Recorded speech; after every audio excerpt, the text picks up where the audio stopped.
Assalamualaikum warahmatullahi wabarakatuh. Perkenalkan, saya Dewi Setiawati dengan NIM 2121007. Saya dari Fakultas Kesehatan, Prodi Ilmu Kesehatan Masyarakat, semester 7. Di sini saya akan membuat tugas untuk tugas UTS, matkul pengendalian penyakit yang ditularkan oleh vektor dan zoonotik.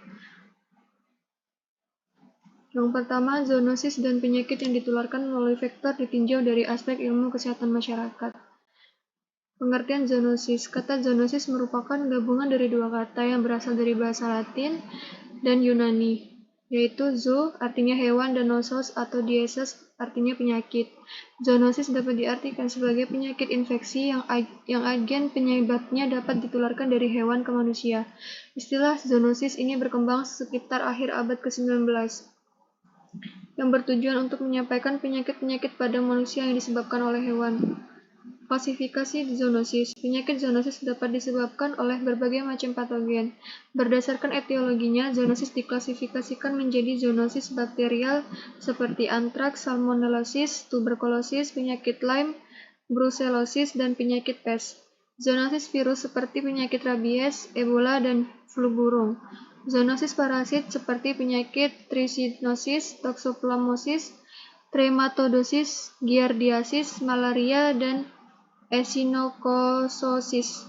Zoonosis jamur seperti penyakit kurap, zoonosis rickettsial penyebab penyakit liver, zoonosis chlamydia menyebabkan penyakit psittacosis, zoonosis mycoplasma penyebab infeksi mycoplasma, zoonosis protozoa, dan zoonosis yang disebabkan oleh agen patogen konvensional seperti penyakit bovis-spongiform atau disebut dengan BSE. Zoonosis hewan domestik. Hewan peliharaan memainkan peran penting dalam penularan berbagai penyakit ke manusia dan dalam banyak kasus. Mereka bertindak sebagai penguat patogen yang muncul dari hewan liar. Hubungan positif antara hewan peliharaan dan manusia dapat mempengaruhi keanekaragaman patogen. Pertama kali dihipotesiskan sejak lama. Sekitar 60% penyakit menular pada manusia berasal dari hewan vertebrata. Kontak langsung manusia dengan hewan telah meluas dan diperkenalkannya domestikasi berbagai hewan vertebrata. Penyakit yang ditularkan melalui vektor. Dalam konteks kedokteran dan kesehatan, vektor diartikan sebagai organisme dari kelompok vertebrata atau invertebrata yang berperan sebagai pembawa agen infeksius pada organisme dari spesies lain dan berbeda dengannya.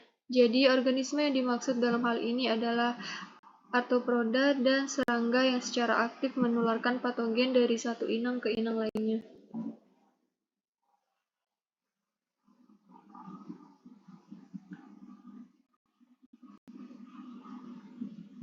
Kata lain yang sering bercampur aduk dengan kata vektor adalah reservoir atau karir, di mana kata reservoir berarti tempat penyimpanan atau penampungan, sedangkan kata karir berarti pengangkut.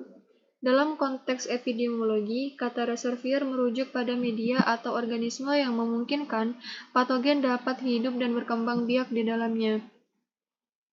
Reservoir dalam hal ini bisa berupa hewan, manusia, atau lingkungan abiotik seperti tanah atau air. Satu contoh reservoir virus penyebab penyakit Ebola adalah kelelawar. Kata karir berfungsi sebagai kata kerja yang berarti mengangkut atau membawa. Dalam konteks kedokteran dan kesehatan, karir adalah individu atau organisme yang membawa patogen, tetapi individu atau organisme tersebut tidak menunjukkan gejala penyakit. Karir ini dapat menyebarkan patogen kepada orang lain tanpa disadari bahwa mereka terinfeksi.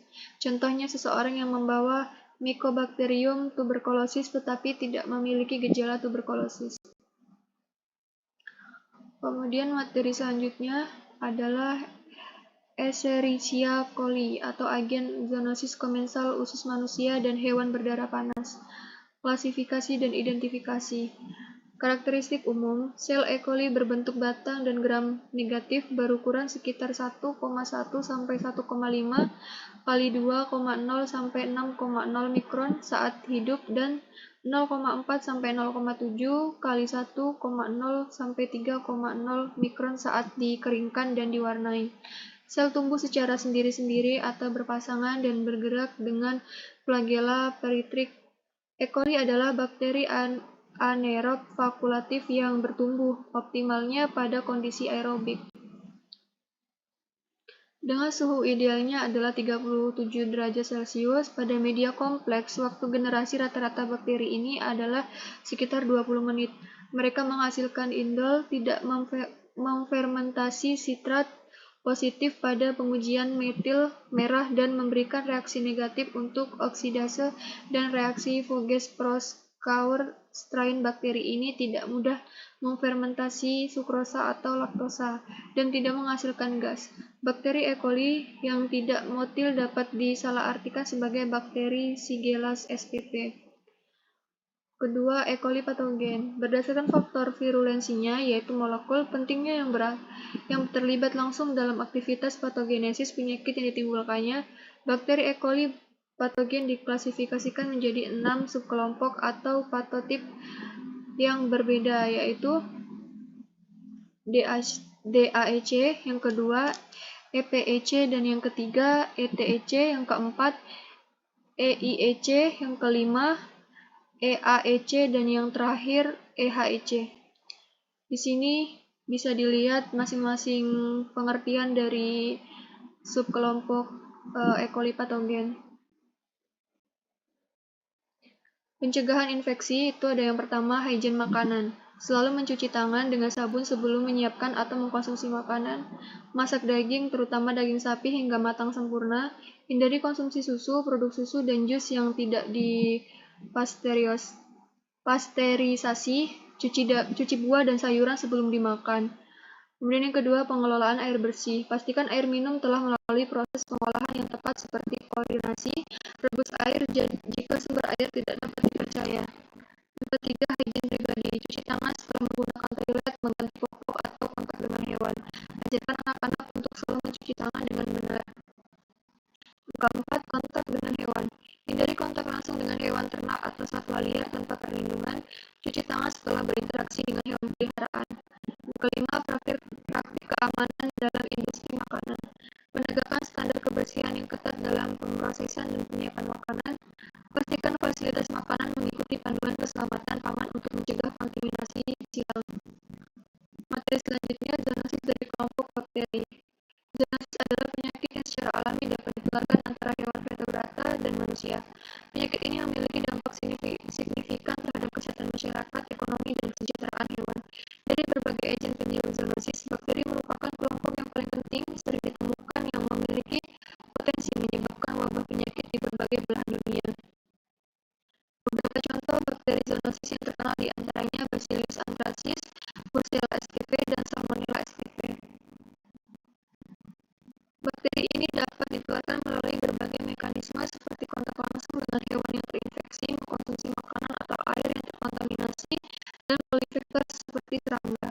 Lingkungan yang tercemar, perubahan iklim, dan meningkatnya mobilitas manusia dan hewan dari satu wilayah ke wilayah lain menjadi faktor penting terhadap penyebaran zoonosis dari satu wilayah ke wilayah lain.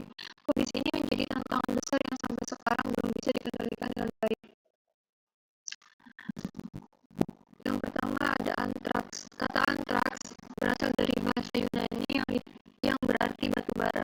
Keadaan ini mengacu pada ester berwarna hitam yang khas yang terlihat pada kasus antraks kulit. Antraks menjadi salah satu penyakit zoonosis yang tersebar luas di seluruh dunia. Penyakit yang disebabkan oleh bakteri Bacillus anthracis ini sangat menular dan berpotensi fatal. Hewan herbivora dan semua hewan berdarah panas menjadi inang alami agen penyakit ini. Meskipun penyakit ini paling sering menyerang hewan herbivora karena menelan spora yang berasal dari tanah, namun manusia juga berisiko tertular dengan agen penyakit antraks ini. Penularan antraks pada manusia terjadi secara alami melalui kontak dengan hewan yang sakit